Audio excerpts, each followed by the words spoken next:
Hello. Last week we looked at the so called golden years of the church, the period of the late 1940s, 1950s, and 60s.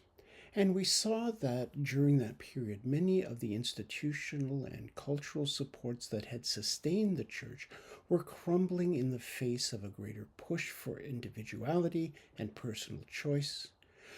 As institutions in general came under greater scrutiny and a greater demand for accountability, it was inevitable that the churches would face similar inspection. And one such issue is the whole question of the Indian residential institutions, or the Indian residential schools as they are called.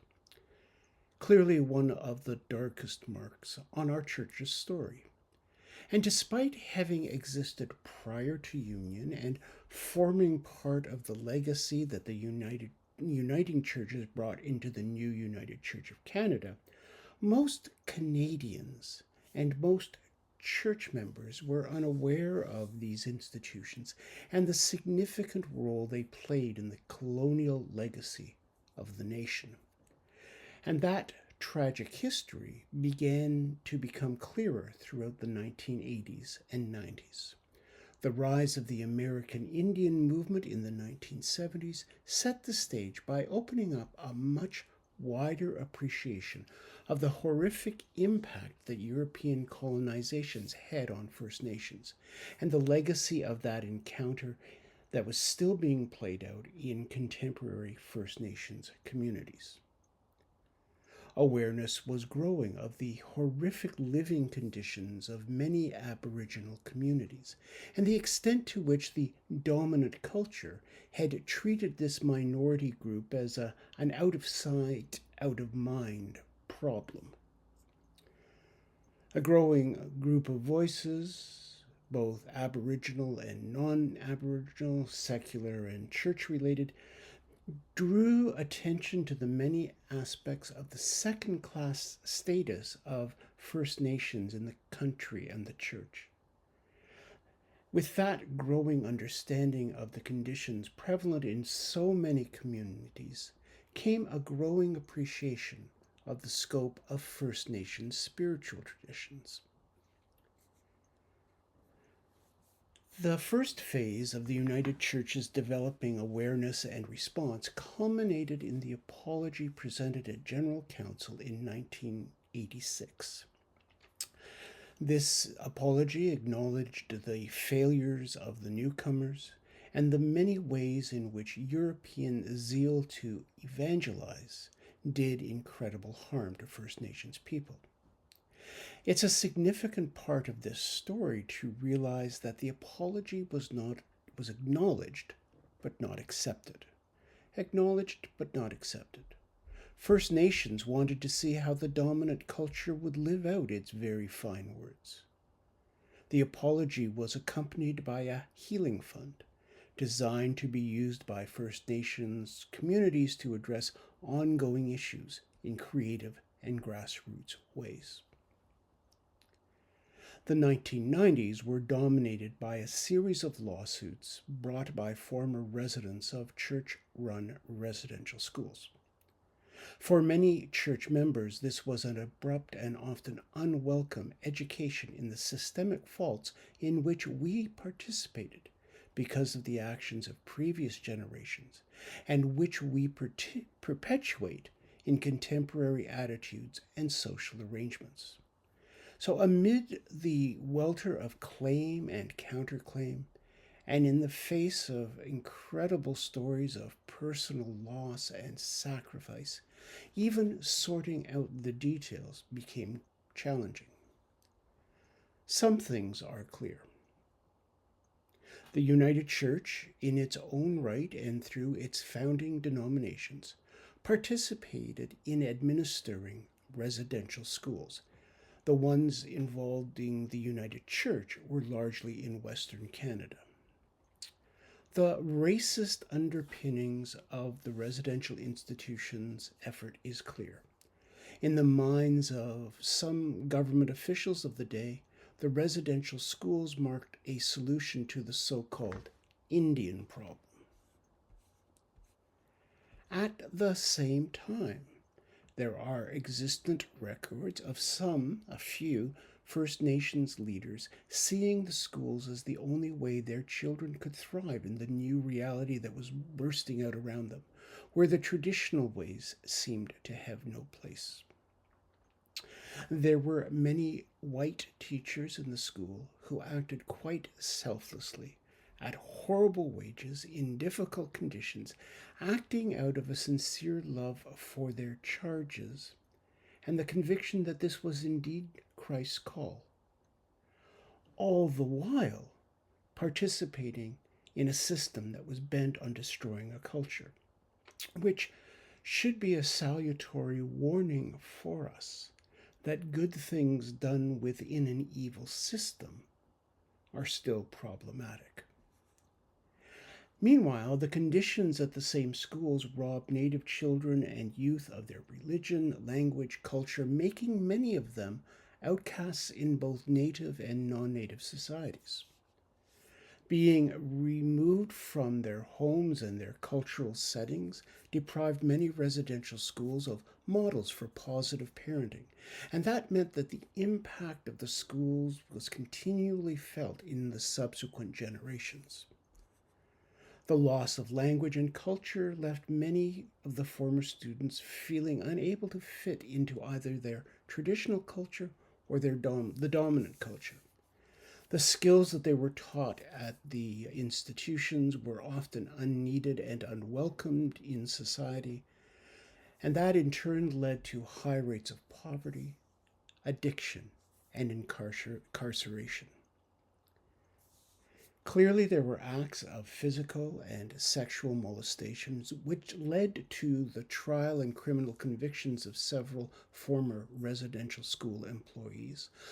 Unfortunately, for some of the victims, this all came to light and was acted on too late for them to be able to confront their molesters in court as death had intervened. But these sexual and physical molestation convictions were also followed by a series of civil lawsuits. The plaintiffs tried to recoup damages for their sufferings that had not been forthcoming after years of fruitless negotiation with federal government officials. These original lawsuits were related to acts of physical and sexual violence. And they later broadened into a whole series of lawsuits that included the deprivation of language and culture. And that has proven a far harder issue for the courts to determine. So initially, the lawsuits were directed at the churches who ran the schools on behalf of the government. And the churches, in turn, countersued the federal government in an attempt to force it to shoulder some of the blame. A very personal story, if you'll allow me. I was a member of the General Council Executive when we had to make the decision to countersue the federal government. In other words, having been sued by First Nations individuals, recognizing that the church had very limited financial resources in comparison to the federal government, the only way that the plaintiffs could get at the federal government in court was if we, the churches, countersued the federal government to bring them to court. That made for some very interesting headlines, as you can imagine. Church sues the federal government, but there was a logic required by the legal system behind that decision. In many ways, the very great tragedy of the residential school lawsuits is that so much of the resources that were expended, and we're talking in terms of tens of millions of dollars, that did not reach the victims. It was expended in courtroom maneuvering. The United Church learned once again how unsuitable the climate of a law court is for addressing issues of justice and reconciliation that we hold to most firmly. Some alternate dispute resolution methods were attempted, And when they were successful, and they often were, they generally led to a healthier resolution of the issues. These issues tended to break down into two broad categories. The first involved experiences of sexual, physical, and psychological molestation and abuse. When there had already been criminal conviction, these were relatively, and I use that term advisedly, they were relatively easier to resolve. Somebody had already been convicted. The dispute tended to focus on who carried the lion's share of the responsibility. Was it the federal government that established and oversaw the system? Was it the churches who administered the local schools? Or was it the individuals who administered the schools in the location? For example, when someone like Arthur Henry Plint, who was employed at the United Church-run Port Alberni School, was convicted of molesting children in his charge, whose employee was he, and who bore responsibility for failure in oversight? That's a question that challenged the court's ability to sort through the various webs of connection. And the second and a much larger group of allegations turn around issues of cultural, religious, and linguistic deprivation. There is no dispute that through the schools, many First Nations children lost all touch with the grounding aspects of their culture. More dispute arises over the impact of that loss, although it is widely conceded to have devastating effect both on individuals and their communities. Particularly disputed, however, is the role of the church in assessing and redressing such experiences. To what extent are the courts properly situated to assign blame based on today's insights, ethics, and morals to those who acted on the best intentions of the insights, ethics, and morals of over 100 years ago? That's a challenge. It's a challenge for the courts. It's a challenge for historians. To what extent are we, because of our position, privileged to sit in judgment of previous generations? And of course, this is not merely a theoretical conversation. There are very real people and real communities involved in this. If there are First Nations tribal leaders who agreed to the system, are they at fault? What blame can be associated with individuals? For example, those teachers who sincerely believed that this was best for the students. It was going to help them break out of the perennial cycle of isolation and poverty. To what extent can individuals and churches be held to blame for not foreseeing the impact of their decisions? Every time we make a decision, there are both intended and unintended consequences. If we don't foresee the unintended consequences, to what extent are we culpable?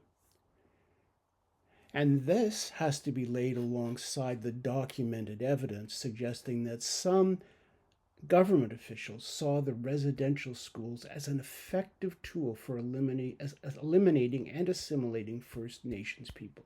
That was a plan. And the fact that there were early reports of the deplorable conditions in the schools, and these were ignored or suppressed. So it becomes a very complex place for the courts. Now, before the residential schools lawsuits had even begun, the United Church undertook initial steps, as we've seen, in restoring right relations with First Nations. They included the apology offered at the 1986 General Council, the Healing Fund, designed to be employed in a variety of activities developed and administered by First Nations people to restore their community. As well, a variety of educational emphases sought to bring home to the regular church member the implications of this part of our history. That was an effort that had less apparent success the further east one moves across the country.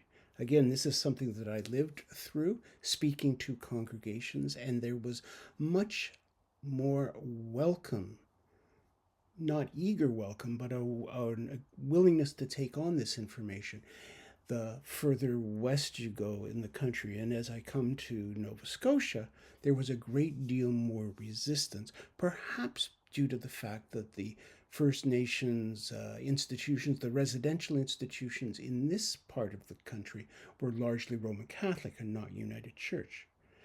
Lots of people, though, raise the question, to what extent is the current generation responsible for the deeds of those who went before us? Interesting balancing act, because of course we want to claim the benefit of their efforts and profit from what they did. At present, North America is gripped by a wider spread awareness of the reality of impact of racism than has been seen in a number of decades. This focuses primarily on Black lives, but a substantial awareness is raising about brown lives as well, particularly as we look at the activities of ICE in the United States and their targeting of Latino individuals. In Canada, this raises our awareness of ongoing issues that need to be addressed. A major issue is land claims. Some land claim challenges, which in some cases stretch back hundreds of years, they are being settled. Many more still languish in the courts. And there's a widespread feeling that the federal and provincial governments are quite prepared to have these spin out forever rather than settle them. A recent 2025 decision in British Columbia awarded the Cowichan Nation title over 1,850 acres of land in the city of Richmond. And that has raised significant concerns about the validity of land title granted by federal and provincial statute. Although an appeal has been launched by the BC government, this development promises to accelerate issues of land claims and reparation.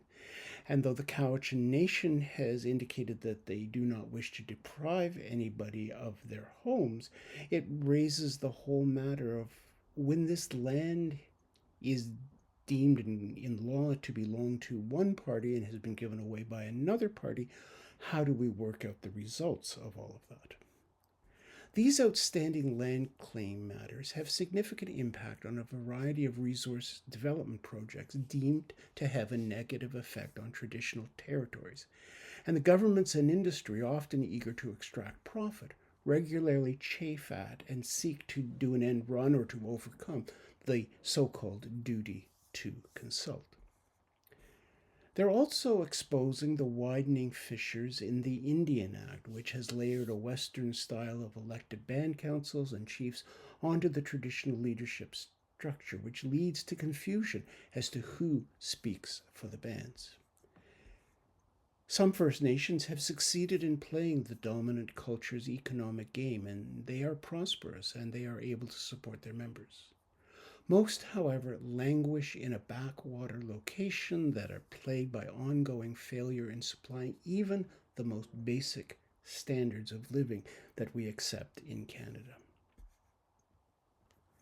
First Nations rights secured by treaty and court decision are not always recognized, or the various jurisdictions have refused to act to follow court-ordered directions to clarify them. For example, on the East Coast, the question of moderate livelihood, named in the Marshall decision, has been kicked around and ignored back and forth by the federal and provincial governments for 2 decades. And this has led to First Nations actions in a situation where different levels of regulation and jurisdiction compete in a toxic soup of confusion, further poisoned by accusations of racism and inconsistent regulations and laws and the enforcement thereof.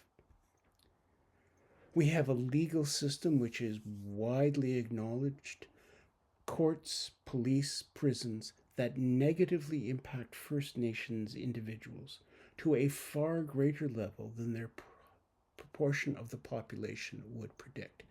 First Nations individuals are far more highly represented numerically in the prison population of this country than their proportion of the population would indicate. That's added to disturbing indications that appear fairly regularly of racism within schools and healthcare systems. It also raises the challenges for churches as we grow in our awareness of the impact of colonialism and colonization. What about the land on which our church buildings are located? In very recent months, the Tatamagouche Center, which was first the Atlantic Christian Training Center, has been going through a process of rematriation, returning the land to the women who represent the First Nations in the area. Needless to say, that has engendered quite a bit of conversation. And so it's not surprising perspectives on such a fundamental societal issue will stir deep emotion. They are fueled by fear, they're fueled by guilt, fueled by the negative stereotypes that one can offer about any racial or economic group. In any group in society, you can find bad actors, you can find examples of people that even those within the group aren't particularly proud of. And this is further exacerbated by the individualism that dominates our society and our legal system. And that societal domination by individualism is ill-equipped to recognize and come to terms with the systemic and culture-wide destruction that has been wrought. We focus much more easily on this person behaving in an illegal or socially deviant fashion. We're not great with culture.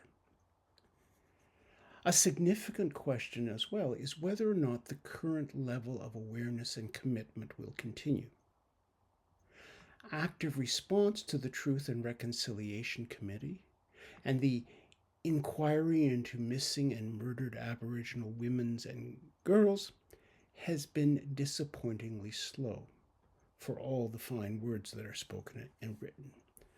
The United Nations Declaration on the Rights of Indigenous People has been taken up by some governments and dismissed as naive and unworkable by others.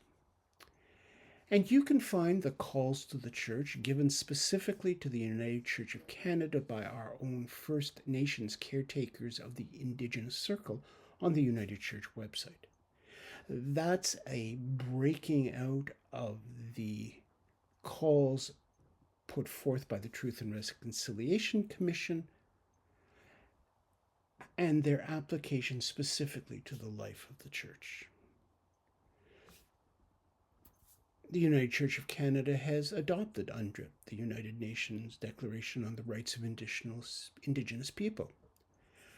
How do we work towards implementing those recommendations when we think about organization, theology, ministerial training, oversight, and so on?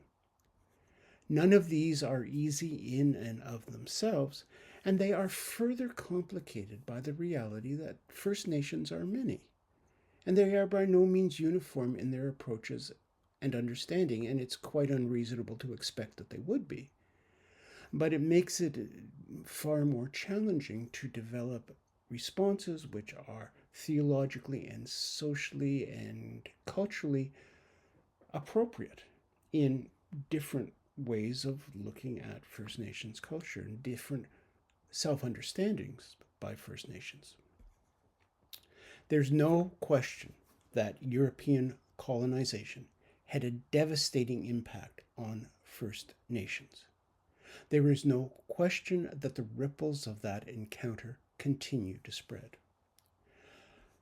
Receiving Indigenous understanding of our shared story requires great humility. It requires considerable rethinking of what we thought we knew about our history as a nation and as a church. It challenges the dominant culture of which the United Church has long been a part, the dominant culture's accepted ways of doing things. It requires a new understanding of structures and processes and policies. And it resists our desire to seek neat solutions that are widely applicable as the dominant culture interacts with a culture that has its own norms and understandings.